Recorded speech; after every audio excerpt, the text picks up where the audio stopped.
여러분, 우리 한 번씩 뭔가에 씌였다, 뭔가에 홀렸다 라는 말을 하곤 하죠. 네, 이는 정상적인 생활을 하던 사람, 정상적인 행동을 하던 사람이 갑자기 이상한 행동을 하는 경우에 하는 말인데요. 혹 이런 행동을 하는 사람이 있다면 무조건 그 사람은 만나지 말아야 합니다.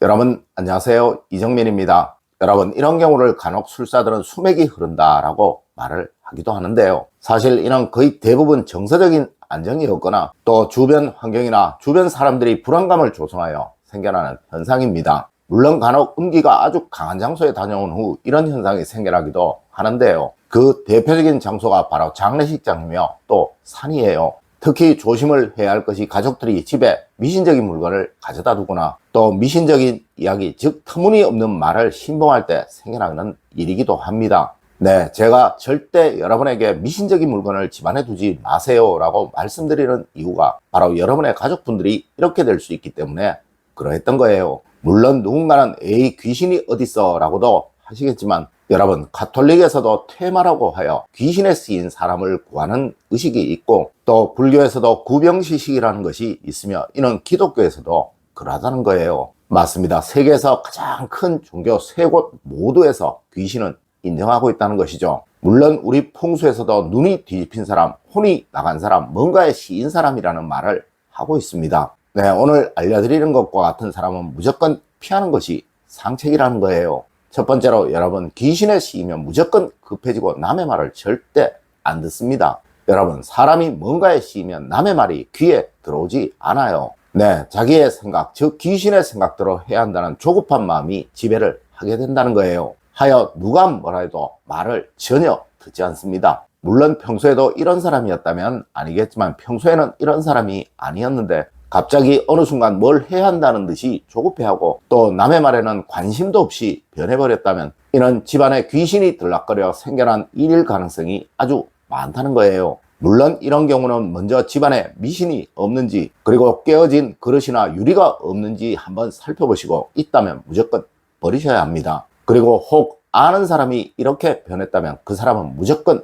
만나지 말아야 합니다. 네, 귀신은 여기저기 옮겨 다닌다고 하였습니다. 이런 사람 가까이 하게 되면 같이 재수 없을 수도 있다는 것이죠. 두 번째로 귀신에 씌이게 되면 갑자기 소리를 지르거나 평소와 전혀 다른 행동을 하게 됩니다. 여러분, 저 사람 미쳤나 라는 생각이 들게 된다면 무조건 그 사람은 의심해 보아야 합니다. 물론 앞서처럼 평소에도 그런 사람이었다면 모르겠지만 평소에는 전혀 그렇지 않았는데 어느 순간 광기가 보이기 시작했다면 무조건 그 사람은 피하는 것이 상책이에요. 네, 이런 사람의 경우 대표적으로 눈에 눈동자에 흰자가 보이기 시작합니다. 하여 우리 조상님들은 이런 사람에게 눈이 뒤집혔다라는 말을 하시기도 하셨던 거예요. 혹 가족 중에 누군가 이런 사람이 있다면 최근에 장례식장을 다녀온 적은 없는지 그리고 혼자 밤에 산이나 넓은 물에 다녀온 적은 없는지 한번 생각해 보시고 만일 그러시다면 그 사람을 절이나 교회 같은 종교시설에 자주 모셔가는 것도 하나의 좋은 방법입니다. 세 번째로 귀신에 씌이게 되면 극도로 우울감을 느끼게 되거나 자살 충동을 자주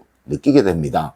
여러분, 사람이 자살 충동을 느낄 때는 심리학적으로 극도의 상실감을 느낄 때 그렇게 된다고 합니다. 하지만 일반적으로 뭔가 크게 잃지 않았는데 이런 마음이 든다면 이는 한번 꼭 생각을 해봐야 한다는 거예요. 물론 먼저 병원에 가는 것이 우선이겠지만 그래도 혹 앞서처럼 혼자 장례식장을 다녀온 적은 없는지 한번 생각해 보시고 만일 그러시다면 무조건 밝은 곳에 머물려고 노력을 하셔야 하며 또한 이 사람에게 직접 식물을 기르도록 만드는 것도 좋은 방법일 수 있습니다. 네 번째로 귀신에 씌이게 되면 악몽을 자주 꾸고 또 불안감에 시달리게 됩니다. 아마 많은 분들이 불면증을 겪고 계실 거예요. 네, 나이를 먹으면 이 걱정 저 걱정으로 잠에 들지 못하죠. 그리고 또 체력이 떨어져서 잠을 자다가도 자주 깰 거예요. 하지만 문제는 잠을 잘 자지 못하는데 겨우 든 잠에서 이런 악몽을 자주 꾸는 경우입니다. 네, 이런 경우는 집의 기운이 나와 맞지 않아서 내 몸에서 거부감이 생겨 이에 대한 경고로 이런 일이 생겨날 수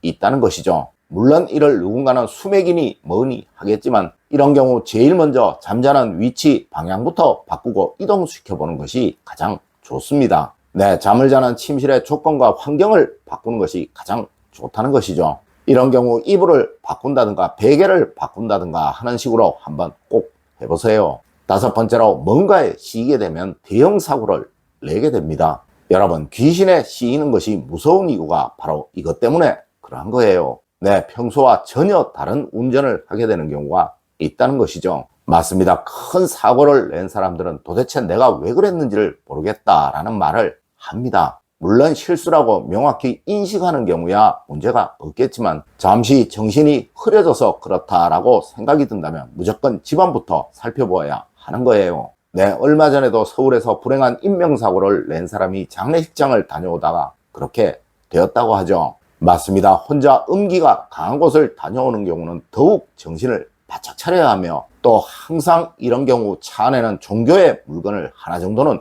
두어야 하는 거예요. 특히 집안에 불행을 부르는 물건, 미신적인 물건을 절대 두는 일 없어야겠죠. 여섯 번째로 뭔가에 씌이게 되면 큰 사기를 당하게 됩니다. 여러분, 귀신에 씌이게 되면 제일 먼저 생기는 현상이 바로 판단력이 없어지게 됩니다. 물론 보통의 사람도 판단력이 잠시 흐려지기는 하지만 이처럼 없어지지는 않는다는 것이죠. 네, 누가 봐도 사기인데 자기만 아니라고 하는 경우가 바로 그 경우이며 또한 이런 사람들은 무조건 눈에 살기가 있고 또 광기가 있습니다. 맞습니다. 누군가 틀렸다고 말하면 싸우려고 덤비려고 한다는 것이죠.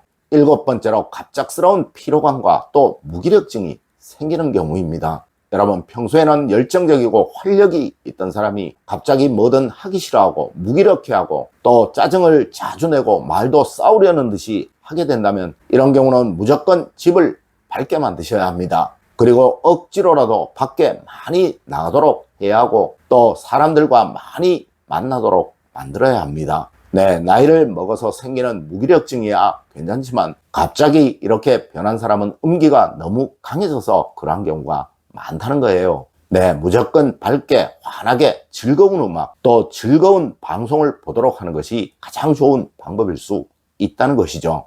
여덟 번째로 폭력적으로 변하고 또 실제로 다투는 경우가 많아지게 됩니다. 여러분, 미친 사람 같다라는 소리 들어보신 적 있으시죠? 네, 실제로 귀신에 씌인 사람의 대표적인 행동이 바로 지극히 폭력적으로 변한다는 것이며 또한 이를 자신은 전혀 모른다는 거예요. 네, 정신이 뭔가에 지배를 받기에 자신은 기억을 못하는 경우가 거의 대부분입니다. 혹 평소에는 정이 많고 차분한 사람이었는데 갑자기 거칠어지고 폭력을 쓰고 또 실제로 남과 다투기도 하는 것은 운이 닿아 불행해질 때 생겨나는 전형적인 현상인데요. 이는 운과 별개로 가족 중 누군가 집에 불행한 물건을 들여서 생겨나는 일일 수 있다는 거예요. 혹 집에 새로 들여온 중고 물건 있으시면 버리시도록 하세요. 그리고 어디선가 주워온 물건이 있다면 무조건 버리시도록 하세요. 물론 미신적인 물건을 두거나 또 미신적인 행동을 하는 건 역시 당장 그만두셔야겠죠. 여러분, 오늘은 사람이 갑자기 변화했을 때 대처하는 기본적인 수단에 관해 이야기를 해드렸습니다. 오늘 제가 알려드린 이야기 여러분들 꼭 명심하시길 부탁드리며 오늘의 이야기를 마치도록 하겠습니다. 늘 올바른 흥과 올바른 지식을 여러분들께 전하도록